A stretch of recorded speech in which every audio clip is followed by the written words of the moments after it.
Hello everyone, আসসালামু আলাইকুম। কেমন আছেন সবাই? আশা করছি সবাই অনেক ভালো আছেন, সুস্থ আছেন।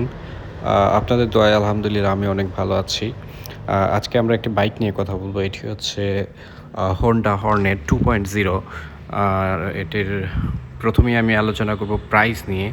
বাংলাদেশে এটির প্রাইস নির্ধারণ করা হয়েছে 2,89,000 টাকা। এবং এটি হচ্ছে একটি 4 stroke engine, and it is powered by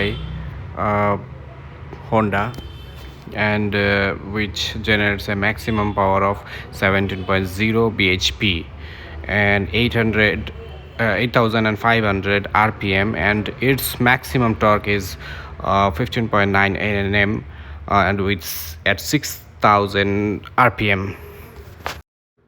সম্মানিত ভিউয়ার্স, এটির ওয়েট যদি আমরা বলি, এটির ওয়েট হচ্ছে 142 কেজি। ইঞ্জিন টাইপ হচ্ছে 4 স্ট্রোক অ্যাজাইল ইঞ্জিন, এবং ইঞ্জিন ক্ষমতা হচ্ছে 184 সিসি।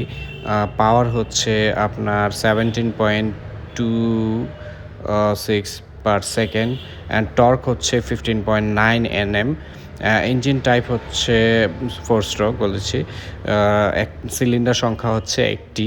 এটি হচ্ছে সিঙ্গেল চ্যানেল ABS ইউজ করা হয়েছে এই বাইকটিতে। এবং এই বাইকটির ফুয়েল ক্যাপাসিটি যদি বলি, এটি ফুয়েল ক্যাপাসিটি হচ্ছে আপনার 12 লিটার।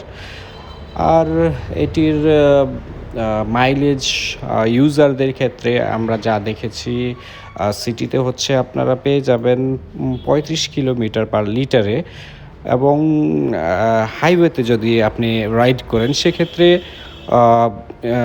40-এর মতো পেয়ে যাবেন। আর মাইলেজের ক্ষেত্রে আসলে অনেক সময় হাইওয়েতে একটু বেশি পাওয়া যায়, এটাই স্বাভাবিক। আর এটার যে ভার্সনটা ইউজ করা হয়েছে আপনারা জানেন, এটাতে কিছু এক্সট্রা, যেহেতু ইঞ্জিন সিসিটা বেশি, পাওয়ারটা বেশি ইউজ করা হয়েছে, সেক্ষেত্রে এটার কিছু এক্সট্রা ফিচার্স অ্যাড করা হয়েছে। একটু স্মুথ একটা ইঞ্জিন পেয়ে যাবেন আপনারা। এটা টেল লাইট, হেডলাইটও খুব সুন্দর করা হয়েছে আগের বাইকটি থেকেও, এবং এটা হচ্ছে ম্যাট রেড কালারটা। আরও আছে, এটার মধ্যে ব্লু পেয়ে যাবেন আপনারা, এবং ব্ল্যাকও আছে অ্যাভেলেবল। সো খুবই সুন্দর লেগেছে আমার কাছে বাইকটি, আপনারাও দেখতে পারেন। আর হোন্ডার বাইক যেহেতু অবশ্যই তো ভালো হবে, অনেকে রাইড করতেছেন ইতিমধ্যে, আমরা অনেক রিভিউ দেখেছি যা পজিটিভই আছে এখনো পর্যন্ত। আর অবশ্যই হোন্ডার পজিটিভ। সো ভিডিওটি আজকে এখানেই শেষ করলাম। ভালো থাকবেন, সুস্থ